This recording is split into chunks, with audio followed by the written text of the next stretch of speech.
All right. We are preparing ourselves. We do have Garrett on the line, unless I'm being fed false information. Nope. Oh! All right, you ready? Yep. Here we go. Wait, let me put my seatbelt on. Hey, Garrett, are you there? Yes, I am. Oh! What's up, dude? How are you? Not bad, man. How you doing? Thanks for calling in. Dude, I'm doing super well. Sweet, man. How'd your set go?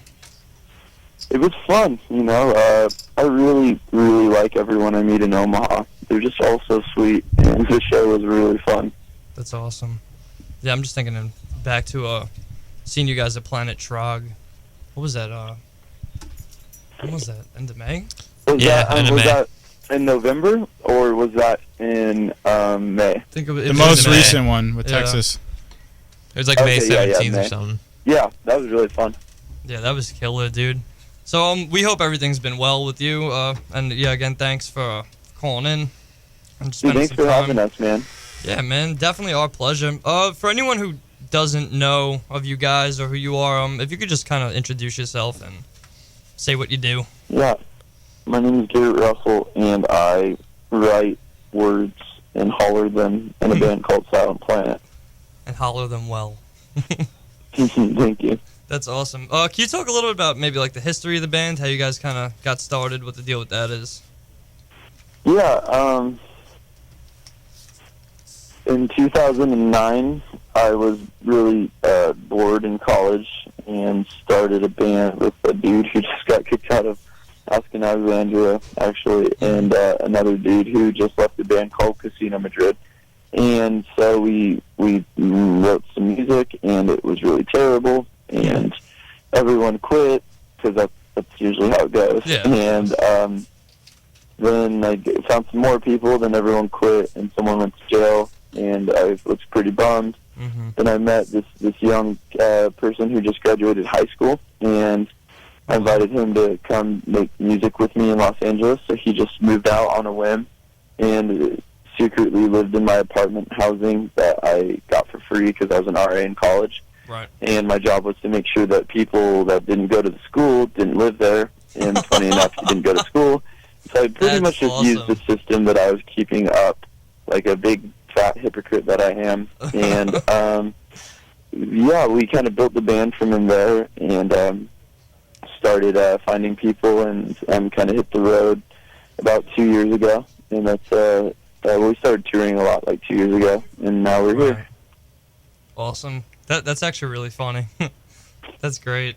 You're the I don't think I've ever told like that story that way. Usually I just say something really general. Right. So I guess I got into like the nitty gritty, so I'm sorry. No, that's cool, dude. We love that, honestly. We love that. That's great. So let's talk a little bit about the name, Silent Planet. What does it mean? How'd you guys come up with it? Silent Planet comes from the C.S. Lewis book Out of the Silent Planet. Mm-hmm. And C.S. Lewis wrote a few books. The first one, they were called the Space Trilogy, and the first one was Out of the Silent Planet, and it deals heavily with the state of the world, kind of the state of nature, the brokenness of all living organisms, and I just found it really interesting, as of course the silent planet is Earth, and our silence is actually kind of like a form of violence, and I just found that really interesting, so named the band that, and it kind of works, because our goal is to kind of examine the human condition, I guess, and tell stories about people to overcome incredible evil, and kind of maybe deep in there for us is a hopeful message that all life is being healed again by Jesus. So yeah, right, that's awesome. Makes total sense. Yeah, that's really great. I love the positivity. I love the message. I definitely got that feeling watching you guys play. I mean, thank you. It was awesome to just look around and see everyone just mesmerized, just like taking it all in instead of just like, oh, cool, we're gonna pit now because it's heavy and he's screaming. Like, it was just, it was an experience, and you could see that on everybody's faces. Honestly, I think. But The Night God Slept, amazing album. Can you talk a little bit about like the production, the process behind making the album, who you worked with, and just how that all went for you guys? Yeah. Night God Slept was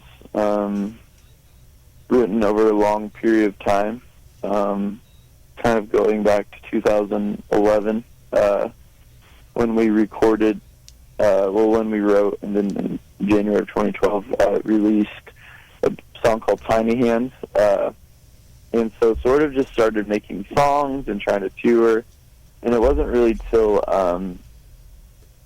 so we kind of had the album ready, and Solid State really wanted to put it out via Solid State a couple years later, so this was probably a summer of 2014, so we kind of made a deal, shook hands, and released it with them. But yeah, it was a long time coming, and it was, yeah, I mean, it's crazy. You know, a lot of life happens, I guess, over the course of, like, 2 years. Oh, yeah, it's just kind of funny to, like, from, like, 2 years prior, like, be working on the songs that are on this album now to the point where it's, like, released. And pretty wild, you know, just yeah. It's funny how some things can happen over such a course of time and how you can change so much in 2 years, you know? Right, just examining, like, the creation process alone. I think it's really a beautiful thing to kind of see your music come into fruition and come from like, oh, I remember, you know, writing this riff or this one lyric I had, and now it's a song produced on an album and people are singing it. You know, it's definitely an awesome process, an awesome experience. Thank you. Could we talk a little bit about maybe like your personal influences, like musically, or maybe not even musically, just who influence you or who motivates you to kind of do what you do? I think the people that motivate us to do it are people that come out to shows, like people like these two guys yesterday who drove 2,000 miles from Upper Canada to come to a show in Iowa, and then buy us all dinner. That's what? Ridiculous. That's amazing. Yeah, That's sick. Stuff like that is probably what inspires us, to be honest. Like, just this incredible love and hospitality we receive from people. That's what inspires me, at least. That's amazing. As far as I guess artistically, I've always been really moved by Aaron Weiss from Me Without You, and I hope I one day get to meet him and tell him how much he means to me, and tell him, even though it sounds cliche, that his music may have been pretty instrumental in saving my life. I think there's people who go against the social grain because they know in their hearts they know what's correct, and society, any kind of corrupt society, can't convince them otherwise. Those people inspire me a lot. Absolutely, too, so. I agree 100%. So it's some different things. Yeah, definitely. That's awesome, and I love that about just this scene in general, and especially with like the heavier bands. I mean, to people who don't really listen to heavy music, they're just like, oh, it's so negative and violent and this and that. But I mean, really, it's not like you just said. I mean, you know, you have people that you know, literally or figuratively have saved your life. I mean, the band we just had play a live set, I was actually just kind of scrolling through my news feed on Facebook, and someone commented on their status like, wow, you know, the lyrics to this song just saved my life tonight. It's on Facebook. Austin's looking at my co-host. He's looking at me like, you serious? That's incredible. Yeah. I love those guys. Armor In. I have their CD like right next to me. I'm looking at it right now. That's awesome, Me too. dude. Yeah, we were talking about that actually. That's why we said it was kind of weird how it just worked out. Like they kind of scheduled the live set on our show at the same time you had an interview. And it was like, oh wow, like I swear to God we didn't set that up like ourselves. Dude, they're awesome, and got to hang out with some of them in New Jersey just like about 2 weeks ago, which was really cool.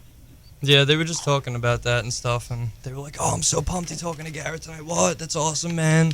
Tell him we love him. Tell him we said hi. So much love from Armory Infirmary. I don't think they're still here. Who has a question? John, are you ready? Oh, John has a question. John, vocalist for Armory Infirmary, is still in the studio. Oh, he is still here. He does have a question for you, but Hi, he's John. comprising Hi, John. it right now. He's too nervous. Hey, We gotta give him 2 minutes. He says hi. Cool. He's not actually in studio. He's out in the hallway. I think he's fangirling okay. Cool. right now. But A question, like a serious question. oh yeah. So let's while we wait for him to formulate his question, let's talk about some shows. Are there any shows that like stick out in your head, particular for like just like a really positive experience you guys had playing, or just something weird that happened, or any shows that stick out in your mind? Yeah, shows that stick out in my mind. Aside from people driving like 3,000 miles, because I'm pretty sure that. Yeah, we played we played a house show in we played a house show, I think, in what was it? Columbus, Ohio. Mm-hmm. And that was like 2.5 weeks ago. Okay. And that show was incredible. So, like, legitimately, like, we decided, like, hey, let's play a house show at, like, 2 a.m. and hit up the dudes in a band called Sir Devor, which is an incredible band from Columbus. Mm-hmm. It's, yeah, wow. Really, really, really admire those guys a lot. Anyways, they hit them up, and they put the show together. We put it in some tiny basement in a tiny house. The house is called the House with No Name. Nice. And awesome. I feel like Columbus just came out. Like, there was people covering the basement and then lining the stairs and, wow. like, all around the house. And, like, so many people blessed us that night. And, like, it was, like, donations. And we made more money from people's kind donations than most, like, show promoters will give us. Oh, I don't doubt and, that at all, man. I do not doubt that. Yeah. And I love that because, like, the music system is so corrupt. And, like, Oh, yeah. I have to watch what I say as far as specific show because I don't want to hurt people that are close to me. Right. Who are in the Get business. blacklisted. Yeah. But there's a lot of things that are set up for just people that have a lot of money to just milk a couple more pennies out of bands that are, like, struggling to eat food. And, like, and just, I just love the grassroots approach of, like, dude, the system's corrupt, so let's go do something more fun, you know, and playing these house shows. Don't get me wrong. I mean, there's awesome promoters. There's awesome venues. Oh, yeah, of course. We played, last night we played an incredibly nice venue. It was an incredibly good promoter, and it was, like, was so cool. So, like, it always depends, you know, but to be honest, like, you got to be, yeah, I mean, just putting some reality in the situation. I guess the reason I say that is, like, playing these, like, house shows that we do a lot, like, whenever we have an off day or, like, we need some shows on the way back to LA, so we're playing some house shows. Right. It's just so cool because, like, it just feels more like real life, you know? It's like you don't have to get on a stage to be an artist. And what is the difference between an artist and a listener? Like, why can't we all just collaborate? Absolutely. I love our genre, dude. I love that people get on stage and hop off of it. And oh, yeah, man. Screw any bands who don't like that. Like, yeah. They should all it's so human. Become bankers. Because I love it, dude. I love that people get crazy, and I love that people steal the microphone away. Yep. And I love that when I watch, you know, my buds and Being in the Ocean, like, Joel can't even say the words because kids are just taking the mic. And that's so good, dude, because those words save those kids' lives. And I love this genre, dude. I love so much of what it stands for. And absolutely, honestly, man. So much of it looks like the gospel of Jesus to me. It's just so funny because there's a lot of bands who live so incredibly don't believe, but they also like live it out. So, anyway, sorry, tangent over. Nah, dude, it's totally fine, man. I love the tangents. I love it. I absorb every second. Oh, I think John's ready. Hi, John. Yo, what's up, man? How are you? Dude, doing well. How did your set go? Dude, it was so sick. Did you get to hear any of it? No, I was actually playing our set while you played your set. So, yes. Yeah, seriously. Unfortunately, I didn't. But, yeah. Yeah, I just wanted to, like, thank you. I've never seen my bassist happier ever in my whole entire life when he came home from your show and you guys tweeted with our CD. So, like, thank you so much. Like, you talk. I legitimately have your CD in my hands right now. Really? Yeah, I do. It's sitting right here.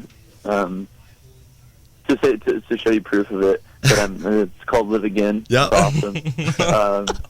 I'm looking at the artwork, which is a very solemn graveyard, and Yeah. Anyway, That's awesome. I have it right here too. Well, dude, I love what you guys are doing, man, and I can't wait till you guys are touring a bunch, and we are either on tours together or we're randomly both in the same town and we're bored and we have an off night and we play a house show.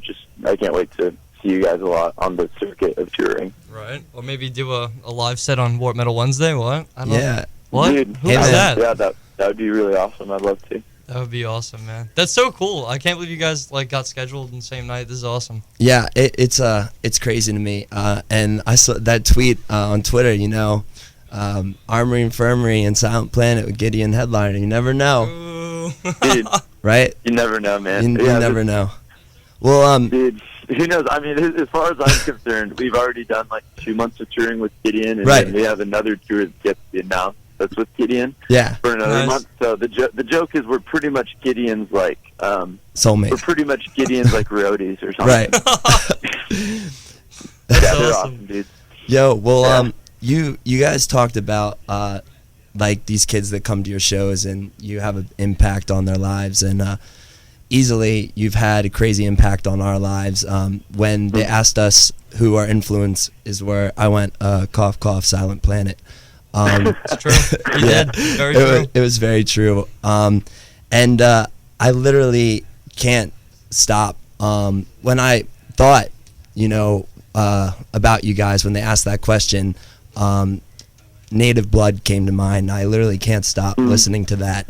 And, the biggest question in the world for me is, A, what's that about? And these lyrics that I literally rewind to every single time I listen to it.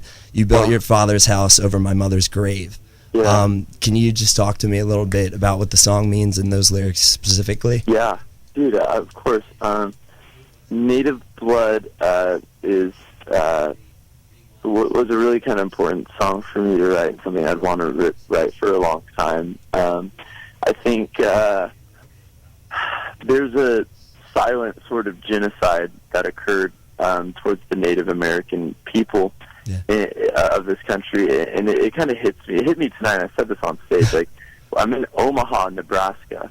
So that's from a native tongue, and we inhabit these lands, and like, but where's the culture? You know what I mean? Like, besides when you go to some like, and excuse my language, but you see some like bullshit like Coachella culture where people are laughing and wearing headdresses, but they don't actually give a shit about this culture that they're co-opting, and it's just it's so ubiquitous. Like I sort of have only started to kind of have eyes to see it, but like we walk over these people's what was their homes, and we built cities over it, and unfortunately, but this was something that happened several times. A lot of stories we built churches over Native American graveyards or spiritual sites because we were trying to, purify the land. It was such a misunderstanding of the gospel that instead of coming into a culture and saying that's beautiful, this is how we believe, you know what I mean, and trying to find mutual terms for our different beliefs, there was just a complete top down just culling of a culture, and the result of it is, insane social problems in these Native American reservations, and the stereotypes of drunker, druggy, people say quote unquote Indian people. It's so sad because that was the work of our forefathers who settled America. At least my forefathers who settled America. That's on our hands. And to blame a culture because you've completely ripped them apart from their land, from their spirituality. We erased their ability to speak their languages. We put them in boarding schools where they couldn't be raised in the ways of their parents. And then you see the dysfunction, and the dysfunction should stare back at us, I think, Absolutely. And there is some you can look up Native American reservation documentary or book, and there are some insanely depressing and alarming sort of views that you can get of what life on reservations looks like for a lot of people, especially in some more isolated areas like the Dakotas. So something I've actually spoken a bit with my buddy Jim from Colossus who is from South Dakota. Yep. And what he has seen kind of growing up with just, man, such violence, such violence. So, anyways, that's kind of my passion, and that's kind of explains the lyrics. So, sorry to tangent on. No, dude, that's awesome. No, I loved it. It gave me a completely new perspective on the song. Absolutely. Thank you, man. And it's so true. I mean, this is historical fact. It's not even like your opinion. I mean, it's what really happened, and it is messed up. And I feel like it is easy to ignore. And it comes to mind, actually, I think it was the last Thanksgiving, the band Mastodon had released a shirt that said, like, Happy Thanksgiving, and it was like a pilgrim holding a shotgun to, like, a Native American woman's head. Yeah. And she, like, had her hands tied, and everyone flipped out, and they were like, remove the shirt from your website and from your online stores, and they were like, no. They were like, it's easy to not want to see it and just complain because it's offensive, but what about the culture that was destroyed? So it's just like, at least people are aware of it. Absolutely, and it's one of those things where, like, I've thought a lot about this too, because I'm, like, my grandmother had Native American heritage. Right. However, I wasn't raised in a Native American community. I don't consider myself, like, primarily a Native American person of any particular tribe. And I've even had a lot of people be like, who are you to speak about this as a white American male? And to be honest, I believe that in a genre and in a subculture that is very overwhelmingly, white and American, at least from what I've seen. Yep. No, very true. Very true. I think that we can either say, like, okay, so let's just write songs about breakups and write songs about hardcore scene beef and write songs Typical about, like, stuff. mom and dad don't understand me, and write, either cater to the suburban world or, like, dare to look outside of it, you know what I mean, and dare to write outside of it. And, like, I think it's better to speak against the silence and maybe be wrong, or maybe sound like an idiot, or maybe not even be able to pronounce the words correctly, but at least go down fighting, than the alternative, which is like, yep, I'm white, so all I'm going to do is write about breakups. You know what I mean? Yep. It's like, to me, that's violence, It really is. So I think as we enter into talking about other cultures, what we shouldn't do is, like, try to have a prescription, like, okay, this is what Native Americans need to do. Because it's like, I don't know. I don't have the answer, but at least if we can point out, I think, a problem, and especially for me, as a Christian and speaking to Christians a lot of the time, pointing to, like, yo, the reason why a lot of people don't like Christians is because this is what they associate Christianity with. And they're not wrong. Yep. Like, this was done in the name of Christ. That doesn't, but like, we can be the difference. But I think first you need to know the violence that's occurred, you know what I mean, before we can really heal that. Yeah. Absolutely. Yeah. Yeah, I mean, I see it time and time again. Definitely. I actually, like, I hear people have those arguments and stuff, and it's like, it's definitely, you can't be complacent, especially in 2015. I don't think so. You know what I mean? Like, to be ignorant nowadays, like, you have to really choose to be ignorant. It's hard. It's hard to just blind yourself. You know what I mean? So I think so. Yeah. To just sit there and do nothing, that's a personal choice, I think. But let's talk. Yeah. Oh, I'm sorry, dude. I think that the most evil act someone can do is be willfully ignorant. So Yes. they can know there's something, but be too much of a coward to open that door. Yeah. Anyways. Yeah, Absolutely. Actually, we wrote a song called Broken English, and it's literally about that.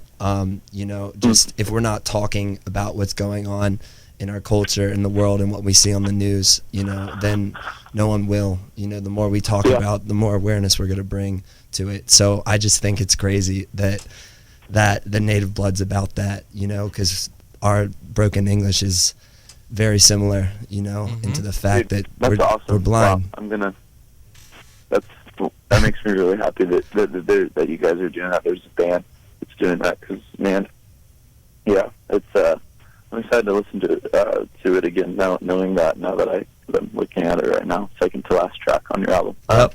Yeah, and I think not to harp on, but man,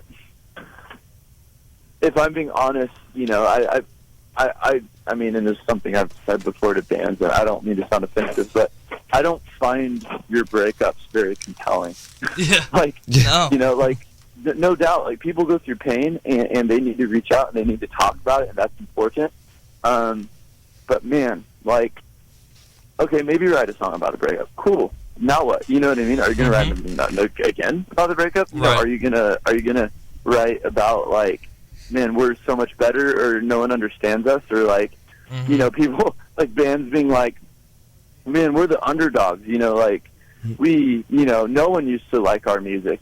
It's like, no, you're not the underdog. You were given a place of privilege to even be able to play music in a free country. You know what I mean? Like, Absolutely. You're not an underdog. An underdog looks like a kid who's, making our iPhones, like, in a sweatshop. Yeah. And wondering, doesn't even know what they're doing and why they're making these iPhones. Like, that looks a lot more like an underdog to me. You know what I mean? And so I think first being able to admit our privilege is very important as we move forward, and not to be self-loathing. Don't hate yourself. Like, it's not your fault that you were given privilege, but just see it, Right. I don't know. Anyway. Appreciate it, definitely. Yo, thank you so much, Garrett, for listening us and giving us me Thank time. you. And thank you. Thanks for jamming out on this show. It's really cool. That I didn't know that y'all did that on War Mills, which is really awesome too. So Yeah, man. Yeah, we try to bridge, like, local up and coming bands with some of the better known bands as much as we can, even though obviously the bigger bands are a little bit harder to get a hold of and stuff like that. But we think it's important because, I mean, if you have all the fans of, these known major label bands, but then at the same time you have people just kind of coming up with the same amount of drive and passion, now you give them both the same spotlight. You know what I mean? So that's what we try to do, is just give everyone exposure, because there are bands with messages and messages that should be heard. Yeah. And I think that I think you got to look for it sometimes. I think, to be honest, if I was to, like, only listen to the bands that like, are put in front of me, or that are put on tour packages or put on Warped Tour, I'd get pretty bummed out about life. Yeah. Because I just see a lot of shallow nonsense. But, like, then if you really pay attention to a lot of the maybe the local bands playing before shows or something, you can really, really be moved. And it's a shame that a lot of touring bands just completely kind of block out the younger bands who aren't touring yet, Yeah, well, that means a lot to us hearing that, because that gives us hope, that bands like you guys really care about bands like us up and coming, and you inspire us. Well, thank you. And it's like, it was really, really cool to slowly get to meet y'all. So I haven't met all of y'all, but looking forward to next time. Yeah, dude, soon. We're in New Jersey. New Jersey. The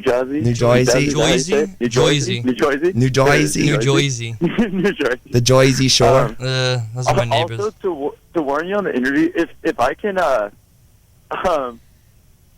do a guest spot on Phineas's set. Yeah. And my guest spot's coming up in about 2.5 minutes. So I might, like, put down the phone just for 20 seconds and do it. That's awesome. Now you're good, man. I love those guys, man. They are so great. They're phenomenal. They are the best. They are. They might be the best, like, live, like, metalcore band one ever has the pleasure of seeing. I'll never forget the first time I heard Crowns. I literally felt my life changed. I was like, wait, what? Like, how is this so cool, dude? Just the first time I heard that song. Very talented. And oh, man. Yeah, it's cool. It's good it's fun to be on tour with your best friends, and we get to be doing that right now. I couldn't be more thankful. I could imagine. Was it them that referred to themselves as Mustache Core? Yeah, Mustache Metal. Yeah. Mustache Metal. Yeah, that was them. Very fitting. Phineas. Yeah, they're so good. Dude, they're awesome. I love those guys so much. Amazing, man. Yeah, I remember that EP came out. I was like, what? Like, way back when. I think Spotify had, like, I had just, like, found out about Spotify, and I was, like, on there. I think that's how I found them, like, related artists or something. I was like, oh, who's Phineas? And it was, oh, my God. Dude, they're incredible. So talented, and just, Really humble guys. Actually, I'm gonna plug them real quick. Their new record comes out in 2 days. Oh, nice. On Artery Recordings. It's called Till the End, and it's really good. I've listened to it quite a bit. So, Nice. Sick. so I'm gonna run and do my spot. I'm just gonna keep the phone on, and you can listen if you want. Okay? Yeah, Yeah. dude. Thank you so Okay. much.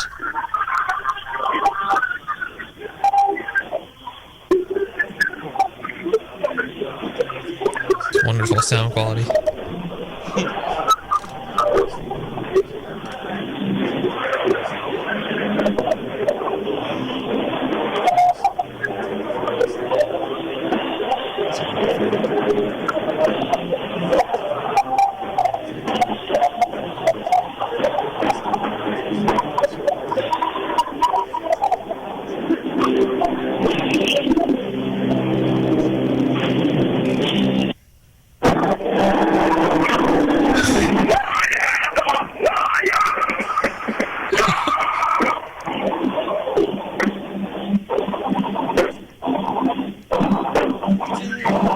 That's sick.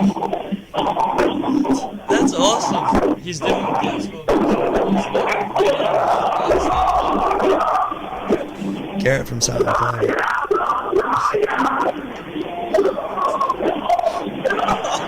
This is crazy.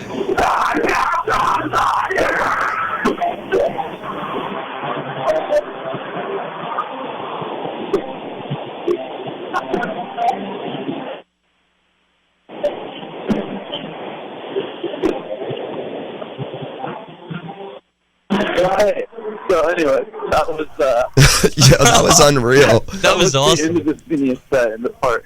Yo. I jump on stage and jump around and scream, "I am the lion." So, Dude, oh, We that's just my, cranked that. That's my jam, Did dude. you Yo, hear it? I'm Or lying, was yeah. it just noise, or could Yeah. you hear it? No, we heard it, and Yeah, all we of our heard it. mouths dropped. We were like, "Yo, we can hear that right now through like this, what?" Well, I feel like I was there now. Yeah. In a way. In a way, I was I there. wish I was there now. Yo, you Yeah, me too. you sound like a lion. What's up with that? Yeah, that was sick. Dude, it was it was really fun. It's thanks for letting me kind of throw a super random, unexpected little treat into your set. I So, love stuff like that, dude. I live for it. I really do. Yeah, you don't get to see that much often. So. Not at all, No. man. Not Has at all. that ever happened? Right? Not Here? Not here. No, not here. It's the first time. That is the first. We've had prank calls. Yeah. We've had stupid questions. We've never had that. Wow. well, I'm glad that you guys could hear that. But yeah, dude, thanks so much for having me on the show. Hey, thanks for coming out tonight, guys. Have a good night. Thank you. Thank you so Yeah. much, Garrett. Yeah, God man. bless. Thank you. We honestly, we really appreciate you calling in and stuff like that. If there is one question I have that actually proves Cool. to be pretty difficult. We just hit Armory Infirmary with this not too long ago. Yeah, You're stranded on a desert island. yeah. You get to bring one record with you for the rest of your days. What is that record? It could be One record. it could be like a my double days. album. It could be a greatest hits, so you can kind of cheat a little bit. Or your own. You can pick your own, too. You can pick your own if you Oh want. gosh, definitely wouldn't want to be stuck with myself on a desert island. Let's see.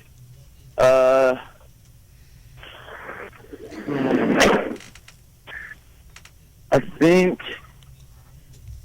think I would choose Me Without You's Brother Sister album.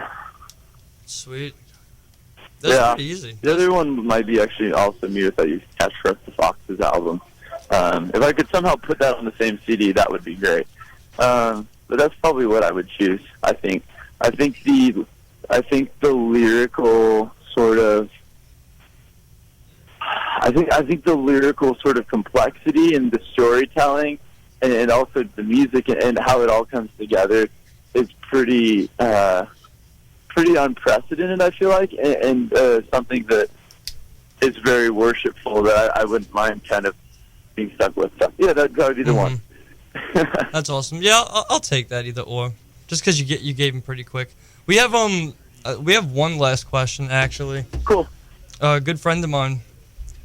Shout out to Frank and Stargazer. He's in a band called Stargazer. You should If you get a minute, you should definitely check them out. Super talented. Stargazer. Yeah, local band, super They played talented. at the Planet Trog show. Yeah. Awesome. I think, Dude. didn't they make you throw out your Yeah. lit cigarette to come in and listen to them? No, that wasn't me. I don't smoke. Who was that? That was someone. I think that was Thomas from my band. Oh, okay. Or someone. Yeah, I don't smoke, and I did catch them, and they were incredibly technically talented, Nice. which was, Sweet. really, really cool progressive stuff. What's the? You want to ask? Yeah, what's that? here's Frank with the. He has a question for you. Oh, cool. Hey Garrett. Hey, what's up? I just had a quick question because I know John talked to you. You know John's also a Christian, but I am also. Yeah. And I was just wondering if you were comfortable with a more condensed version of maybe your testimony. Yeah, so I'm sorry, I can't hear you super well. You said, am I comfortable giving my testimony? Yeah, like maybe a condensed version for time's sake, or I don't know how long Yeah, yours is. yeah. or- Absolutely. I grew up in the home of two missionaries. Well, they were kind of ex-missionaries when they raised me. They were missionaries in Mexico City for some time, but I grew up, and I think I took a lot for granted, as a lot of kids do growing up, and kind of just cruised through life a little bit, and then sports were kind of my life and what I was all about. And long story short, I broke both my feet, and I was in a wheelchair. And it was at that time that I became incredibly suicidal, and I thought a lot about killing myself, and really just lost all hope, because my whole identity was based in how well I could perform on the basketball court or on the soccer field, and not being able to do that made me want to die. And because of that, however, this weird opportunity came up for me to go live in an orphanage in Haiti for a while, and that completely just blew my mind.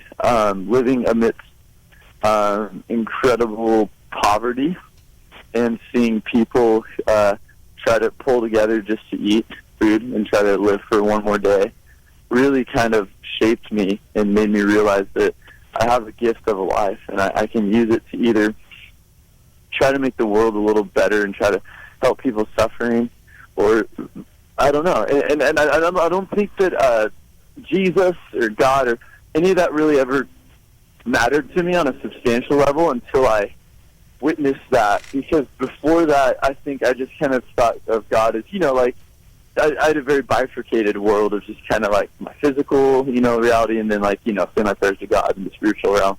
I didn't really understand the urgency of life and death, I think, until that. So that's kind of what shaped me. That's sort of, I guess, my, in a very, very short form, that's kind of my story of discovering life and death and Jesus, and that kind of really shaped me and continues to shape me. And I continue to think about this 3-year-old boy named Noah and wonder if he's alive, if he has a family. So, yeah, that's kind of my short story. Thank you very much. It means a lot to me to actually know that story, to know, the man behind the words. Dude, thank you. Of course, thank you for asking. Yeah. That means the world to me. Thank you. I personally have played with you guys 3 times, and every time just gets better and hits me harder. You know what I mean? So it's That even means a better lot, now man. that I know. So Thank you. I appreciate That it. means a lot. You've seen maybe perhaps like a progression or our ability to do what we want to do. That means the world. And thank you for being a part of it. Was the last time at Planet Trog? Yeah. The last time Yeah. it was Stargazer Planet Trog. Yeah. Okay. I think the time So I thought before that so, was yeah. Planet Trog too. Dude, well, your band is very, very tight live and has an incredible sort of aspect of technicality that I didn't hear a lot of bands with that sort of level of technicality that you guys had on that whole tour and stuff. That was a cool kind of break from the beatdown to hear a band like yours. So That means yeah. a lot. That means a lot coming from you. Thank you. Of course, thank you. Yeah. Thank you so much for everything, guys. I really appreciate it. This has been an incredible blessing of an interview. Yeah, dude, thank you. We really do appreciate it. Had a lot of fun. Honestly, I've been looking forward to this since we actually spoke to you, man. I've been looking forward to getting sorry, on. man. Since May 17th. Yeah, dude. I knew it was in May. I couldn't remember when. I'm lucky. I know what I did like 3 days ago. Pretty sure it's May 17th. There's right around there. Yeah, that sounds about right. We'd really love to get you in the studio, do a live set, That would possibly be awesome. with Armory Infirmary. Ooh, And Stargazer. ooh, look at that Man, trifecta. please hit us up. I would love that. Hit us I up. don't know Yeah, what man. your schedule is like, but we'll definitely keep in contact and Thank you. Absolutely. set that up. And Any quick message or plug or something you want to kind of get out to listeners before we let you go, and of course where they could find Silent Planet and be able to follow you guys.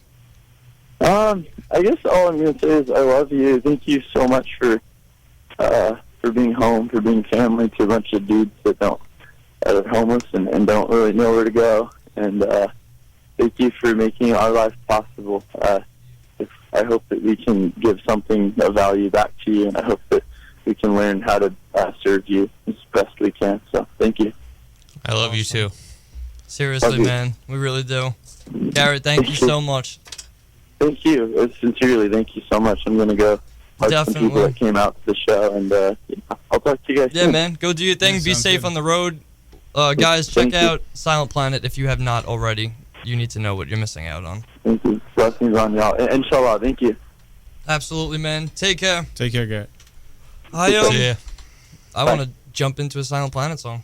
Yep. Do you want to take a quick break, and then when we come back, we'll play We'll play Native Blood. Native Blood. Yeah, dude, absolutely. All right, everybody. Thanks for tuning in for the phone interview. Stay tuned. We're going to be playing Native Blood by Silent Planet when we come back. That means don't change the station. That means don't leave the radio. Don't That do means anything. Don't even move. Don't. I'll find out. Don't blink. Hold your breath this whole time. Yeah. Yeah. If you breathe, I beat Austin. All right. Just saying. Stay tuned, everybody. You're listening to Warp Metal Wednesday on WXLV, the X, and iHeartRadio station. Yeah.